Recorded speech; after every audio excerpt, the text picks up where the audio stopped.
Hola, ¿qué tal? ¿Cómo están? Bienvenidos una semana más a nuestras Cortes. El Consejo Económico y Social cumplía 30 años el pasado mes de abril y para hacer balance del año 2021 y ver los retos que tiene en un futuro, tenemos con nosotros a su presidente, Enrique Cabero. Bienvenido a nuestras Cortes. Muchísimas gracias por estar aquí en el Consejo Económico y Social. ¿Qué valoración hace de estos 30 años del CES? ¿Cómo ha crecido esta institución propia? Esta es una institución que ya fue importante en su momento de creación. De hecho, fue de los primeros consejos económicos y sociales que se constituyeron en España. Hubo una ley de noviembre del 90 y en abril del 1991, como muy bien decía, se constituyó y ha ido creciendo en importancia. Se ha convertido en un referente en el ámbito estatal. Es incluso estudiado en las novedades que ha venido incorporando, como por ejemplo, somos el único CES que depende del Parlamento y no del Gobierno, o que dispone de un grupo de enlace con la sociedad civil organizada, y en definitiva es el gran referente de la participación de la ciudadanía, de las organizaciones, para opinar sobre la política, las normas, las medidas que se adoptan en el ámbito de nuestra comunidad autónoma. Desde la llegada de la pandemia han sido años especialmente duros en varios sectores, especialmente en el ámbito económico. ¿Cómo está la situación de la economía de la comunidad? La pandemia sigue siendo, desgraciadamente, uno de los graves generadores de crisis personal, familiar, en la salud, que es fundamental, y ha generado una grave crisis económica y social, que son las dos grandes dimensiones a las que se dedica nuestra institución. Y desde el punto de vista de la economía, sin duda nos encontramos en este momento en un periodo de recuperación. El crecimiento de la economía a nivel estatal, también a nivel autonómico, ha sido importante este año, quizá algo menor de lo que se preveía como resultado de las distintas situaciones de pandemia que se han ido dando, incluso de esta sexta ola en la que nos encontramos ahora, pero ha sido un momento de crecimiento, como habíamos anunciado también desde el Consejo Económico y Social, de reactivación del empleo, de adopción de medidas sociales muy importantes, y esperamos que durante este año, 2022, ese crecimiento nos lleve a que, como habíamos calculado, a principios de 2023 podamos estar ya en una situación plenamente de relanzamiento de la economía, el empleo y las políticas sociales en España y en Castilla y León. Sí, precisamente ustedes tienen contacto habitual con sindicatos, empresarios, organizaciones. ¿Qué balance hacen de este 2021? ¿Qué inquietudes les han trasladado todos ellos? El CES está compuesto precisamente, tiene tres grupos por las organizaciones sindicales, empresariales, más representativas de nuestra comunidad, y un tercer grupo donde están las organizaciones profesionales agrarias, de consumidores y usuarios, de la economía social y expertos y expertas designados por la Junta y las Cortes. La gran característica o el elemento definidor del CES es que los acuerdos se adoptan por unanimidad. Hay un gran esfuerzo por el consenso, existe la llamada cultura CES, y eso hace que se puedan intercambiar muchas ideas, propuestas, valoraciones. Ha habido multitud de propuestas conjuntas que han nacido de ese consenso para conseguir, por un lado, atender a las personas que necesitaban esa especial atención, atender también a las empresas y al empleo, al mantenimiento del empleo durante estas fechas y pensando también en esa reactivación, y poder generar nuevas propuestas de transformación, porque en definitiva ya se venían planificando antes de la pandemia, pero la pandemia es el gran elemento dinamizador de la transformación de la economía hacia la digitalización, hacia lo sostenible medioambientalmente, también desde el punto de vista de la financiación y el empleo, hacia la búsqueda de un empleo más estable, de mayor calidad, y hacia la prestación de servicios públicos de calidad que garanticen la igualdad efectiva. O sea que podríamos concluir que esas inquietudes han pasado por ayudas a varios sectores dentro del marco de la pandemia. Ha pasado por ayudas, naturalmente, pero no solo, sino también por la generación de las nuevas posibilidades que abren tanto la Agenda 2030 de Naciones Unidas como el Pacto Verde Europeo y, más recientemente, el plan de reactivación, resiliencia y transformación, o transformación y resiliencia, y las decisiones que ha adoptado la Junta de Castilla y León en el ámbito territorial nuestro. El programa de audiencias activas del CES, el programa Audaces, como lo hemos denominado, ha permitido que los miembros del Consejo Económico y Social, también los miembros del grupo de enlace al que antes me refería, hayan podido también tener interlocución directa con los miembros del Gobierno, con especialistas, para poder ir articulando esas propuestas que, por un lado, tienden al mantenimiento del tejido empresarial. Si no hay tejido empresarial es imposible la reactivación, pero no solo, sino también a esa proyección hacia el futuro, aprovechando nuestras potencialidades. No se trata de inventar nada nuevo, sino de relanzar en aquello en lo que nuestra comunidad autónoma destaca, que es mucho y muy importante.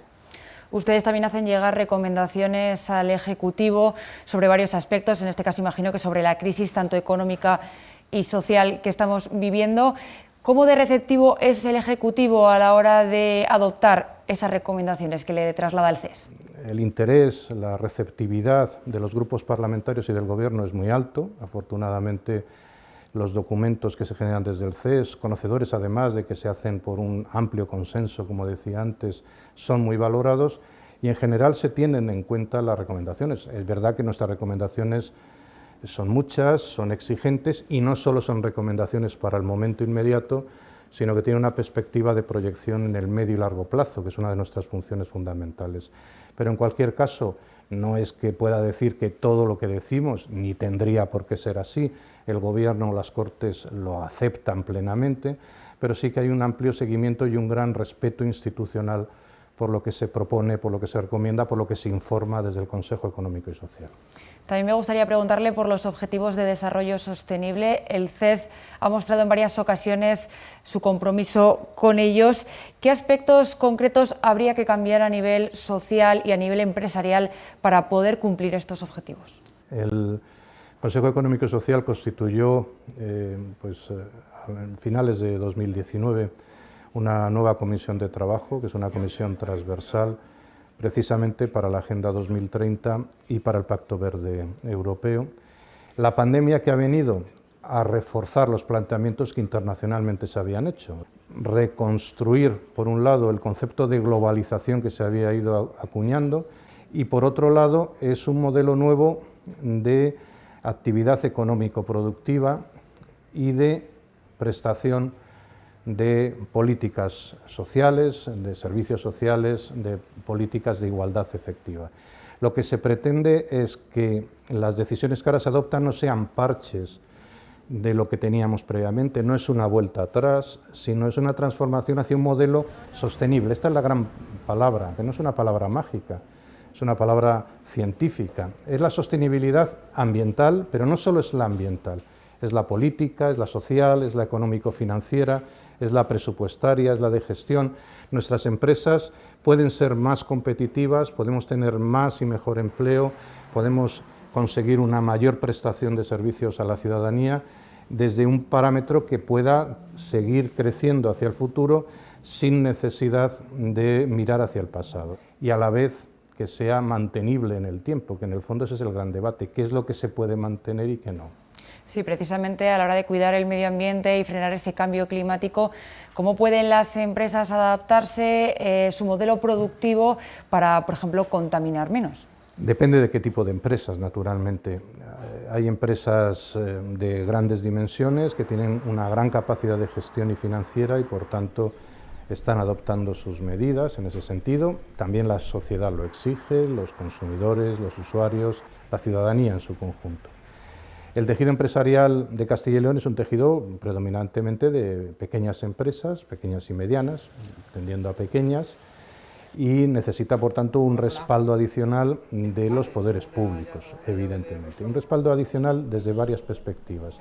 Por un lado, la generación de objetivos, por otro lado, la gestión y, por otro lado, la facilitación de la financiación. No se trata de poner nuevos obstáculos, hay quien a veces, cuando lo ve desde fuera, puede decir, bueno, son nuevos problemas para las empresas en esta transformación. No, todo lo contrario.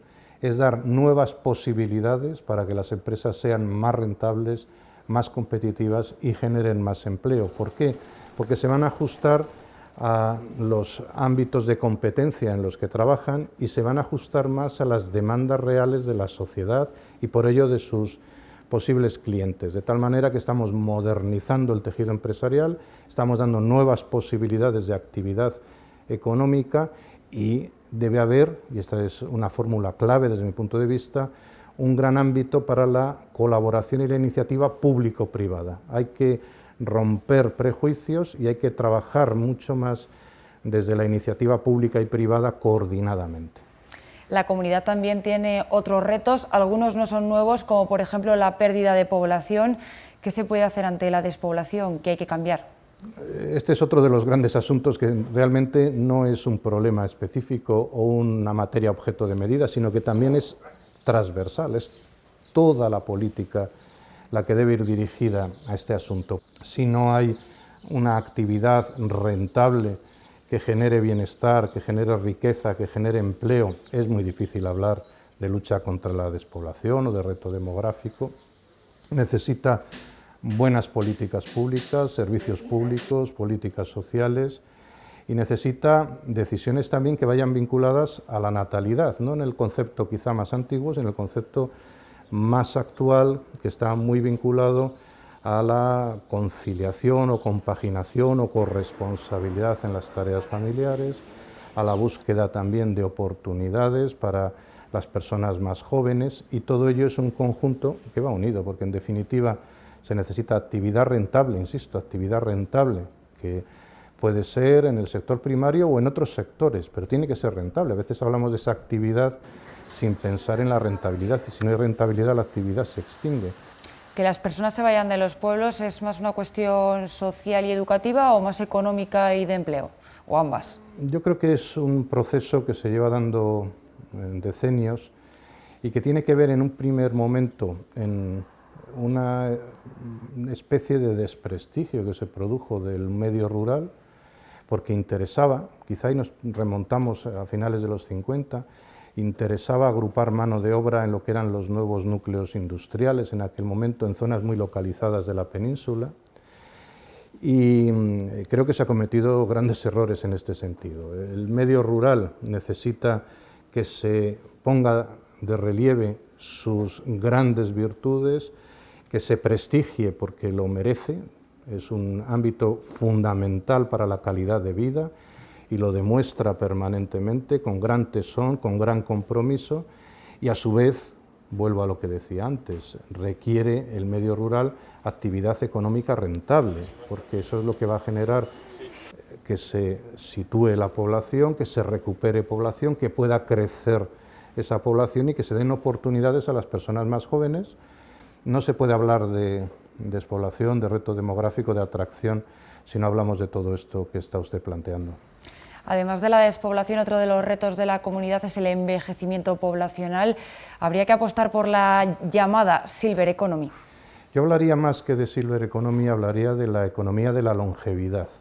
Este ha sido un gran reto de la humanidad, también en Castilla y León y en España, naturalmente de manera destacada, y es que las personas tengan una esperanza de vida mayor. Ahora mismo la esperanza de vida en Castilla y León, en España en general, es muy superior a lo que era hace unos decenios, muy superior a otros países. Este es un gran éxito colectivo que tiene mucho que ver con la mejora de la calidad de vida, del sistema sanitario público, del nivel de renta, de la ciencia, del conocimiento, la tecnología y de otros factores muy importantes que se han producido en España. Al haber mayor longevidad, hay una nueva dimensión de la economía también, porque se generan nuevos servicios, nuevas demandas, nuevas preferencias, nuevos gustos, nuevas necesidades, que además deben articularse en un territorio bien vertebrado. El problema es que se plantee como una dificultad el envejecimiento. El envejecimiento no es un problema. El problema puede ser que el envejecimiento venga dado no por la longevidad, sino porque no haya personas jóvenes. Es decir, que haya una amplia longevidad es una suerte absoluta para cualquier territorio, no solo personalmente, sino también desde el punto de vista colectivo. El problema puede venir en que no haya personas jóvenes. Creo, por tanto, que lo que debemos es intentar que esa economía de la longevidad sirva también para la generación de empleo de calidad, de empleo especializado o de empleo básico entre las personas jóvenes. El sector primario fue uno de los sectores más fuertes de la comunidad durante la pandemia. ¿Cómo se le puede ayudar? ¿Cómo se le puede impulsar? Estamos preparando un informe a iniciativa propia del Consejo Económico y Social, está muy avanzado, espero que se apruebe ya en las próximas semanas, precisamente sobre el sector agroalimentario, con una amplísima y rica participación de las organizaciones profesionales agrarias. Es un sector con gran calidad, con generador de riqueza, generador de bienestar, generador de igualdad también, que a veces se nos olvida, y lo que necesita es, por un lado, una mayor atención de la sociedad en su conjunto y de la opinión pública. Hay que conocer mucho mejor el sector agrario, el sector primario en general, el sector agroalimentario, hay que conocerlo mejor. Hay que reconocer el gran prestigio que tiene, nacional e internacionalmente. Hay que garantizar su rentabilidad, una palabra que estoy repitiendo mucho, pero que es clave para la actividad económica y la población. El sector agrario tiene que ser rentable, no nos engañemos, si no es rentable sería un problema y para las propias personas que trabajan en él y para todos. Dependen otros sectores muy importantes, incluso el sector industrial, depende el sector servicios, claramente, y es una seña de identidad y una marca de calidad de Castilla y León. Por tanto, es un sector fundamental. Próximamente presentaremos el informe. Otro reto, el Corredor Atlántico. Llevamos muchos años hablando de este proyecto, pero sigue sin llegar. Además, Asturias, Galicia y Castilla y León se quejan actualmente de que se está dando prioridad a otro corredor como es el del Mediterráneo.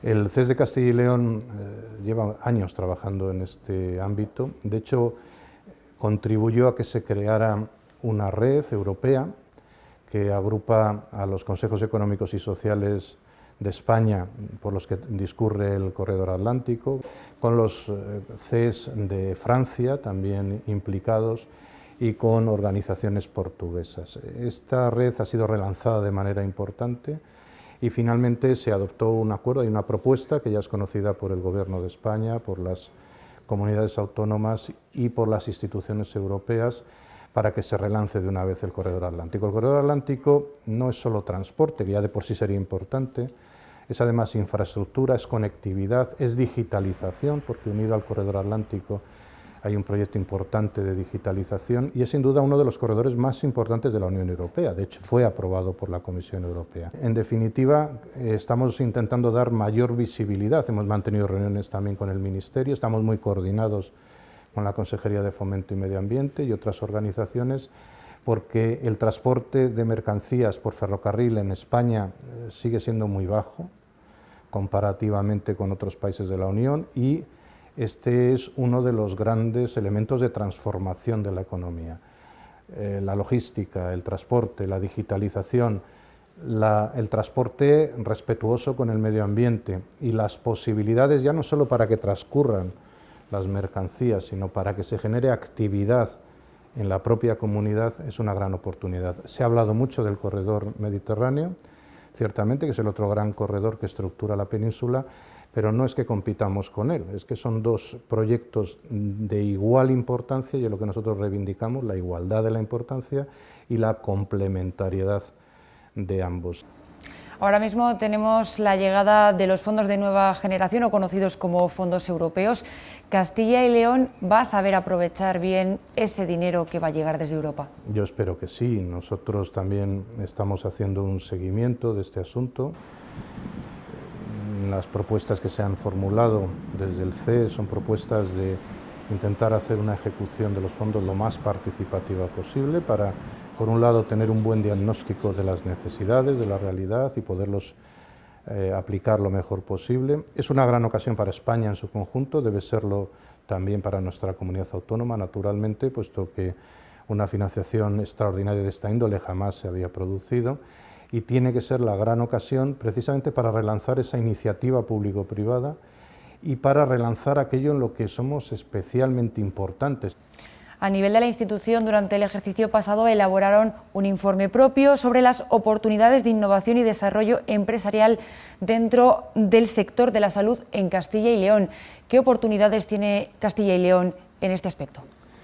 En Castilla y León tenemos un clúster de empresas muy importante en este sector que venía poniendo de relieve la importancia y las oportunidades abiertas. También la pandemia ha creado mucho daño mucho dolor, pero puede abrir oportunidades. Y por otro lado, Castilla y León también es un ámbito donde tenemos centros de investigación de altísimo nivel en esas materias, en materia de biociencias, de biomedicina, centros de las universidades, del Consejo Superior de Investigaciones Científicas, centros mixtos, y luego tenemos sectores empresariales que están realizando actividad puntera y que si logramos engranar todo ese modelo con resultados hacia el ámbito empresarial y de atención de las necesidades sociales, pues puede ser muy relevante en los próximos años. Ya para finalizar, de cara al año 2022, ya me ha adelantado ese informe sobre el sector agroalimentario, pero no sé qué otras cuestiones tienen en mente, en agenda, algún otro informe que nos puede contar. Seguiremos trabajando en esta línea, ¿no? Nos centraremos en la recuperación tras esta dura crisis económica y social. Confiamos mucho en que en 2022 tiene que ser el gran eje, el gran motor de la recuperación. 2021 ha sido un año de lucha para mantenernos, para que no se desmoronara la actividad, para empezar a recuperar el crecimiento, y eso se ha conseguido. Y ahora 2022 es la gran ocasión para el relanzamiento. Y ahí es donde nos vamos a centrar sobre todo, desde distintos ámbitos y desde el punto de vista general. Va a empezar ahora la elaboración del informe de situación, y por tanto vamos a trabajar sobre todo para que efectivamente con nuestras propuestas lograr colaborar con el Gobierno y con las Cortes para que 2022 sea el gran año del relanzamiento de nuestra comunidad autónoma tras esta crisis. Enrique Cabero, presidente del Consejo Económico y Social de Castilla y León, muchísimas gracias como siempre por atendernos. Muchas gracias a usted, Laura. Esta semana también se han conocido las candidaturas presentadas a las elecciones autonómicas del próximo 13 de febrero. Estos son los partidos que se presentan, las listas y los candidatos. Con las Cortes disueltas, los 81 escaños están vacíos a la espera de la llegada de los procuradores electos el próximo 13 de febrero. Para llegar al Parlamento y para sorpresa de muchos, son 27 los partidos que se presentan estas elecciones autonómicas. Desconocía que se presentaban tantos partidos. Pues no sabía que eran tantos. Algunos concurren por primera vez, papeletas con nombres nuevos que entrarán en las urnas. Otros salen candidaturas que ya no se presentan. Creo que son demasiados. La dispersión del voto puede hacer que este sea inútil. No me gusta que haya para todo el mundo algo donde tenga que elegir. Y ante este escenario en el que el multipartidismo es protagonista, hay quien sale en defensa del bipartidismo. PSOE, el PP... Yo prefiero los partidos de siempre, que tienen más apoyo para todo. Yo creo que la clave de todo esto está en ponerse de acuerdo, y no ser más que nadie y la prepotencia de como yo tengo mayoría hago lo que quiero, sino bueno, tengo que negociar. Solo 7 formaciones se presentan en toda Castilla y León. El resto lo hacen solo en algunas provincias como la España vaciada, que concurre en 4. Otro dato curioso, la formación provincialista de Por Ávila opta en la lista también por Valladolid. Lo anunció en un acto de presentación que también han hecho ya otros grandes partidos presentes en esta pasada legislatura en las Cortes. El PSOE eligió Palencia el pasado domingo para impulsar a su candidato. Luis Tudanca repite al frente de los socialistas con un mensaje de victoria y reproches por el anticipo de elecciones. Todo ello con el respaldo de Pedro Sánchez. Los populares optaron por un acto en Salamanca el pasado sábado, con el apoyo del presidente del PP nacional, Pablo Casado, por videoconferencia a causa del COVID. Alfonso Fernández Mañueco repite como candidato a la presidencia con una apuesta por el medio rural, la cohesión territorial y la igualdad. Ciudadanos, por su parte, elegía Valladolid para presentar de nuevo a Francisco Igea como candidato. La líder nacional de la formación naranja, Inés Arrimadas, estaba presente para respaldar la candidatura y lanzar una crítica al adelanto electoral. Otras formaciones como Podemos y Vox realizarán sus actos este fin de semana. Además, la precampaña y la presentación de las listas y candidatos nos deja más datos. Los 7 partidos que en esta pasada legislatura estaban en el Parlamento presentan como cabeza de lista a un hombre. Todos repiten, salvo el candidato de Vox, que lo hace por primera vez. Y si desgranamos las listas, podemos asegurar algunas caras de procuradores que ya no veremos en el Parlamento por no estar en ellas. Es el caso de Isaac Izquierdo, del PSOE. Esmara Morala, del PP, o Inmaculada Gómez, María Teresa Gago, Alba Bermejo y Marta Sanz, de Ciudadanos. Tampoco se presenta de nuevo Laura Domínguez, de Podemos, ni la procuradora no adscrita María Montero. Además, como dato curioso, la exconsejera de Sanidad Verónica Casado, que el año pasado no aparecía en las listas, esta vez cierra la convocatoria de Ciudadanos por Valladolid en el puesto número 15. A menos de un mes para las elecciones, 27 partidos o coaliciones, más de una veintena de opciones, las mismas que tuvimos para votar hace ahora 3 años. Hasta aquí la información política de esta semana. Volvemos la próxima, cuando a 15 días del inicio de la campaña electoral les seguiremos informando de toda la actualidad política de Castilla y León. Les esperamos, como siempre, los viernes en nuestras Cortes.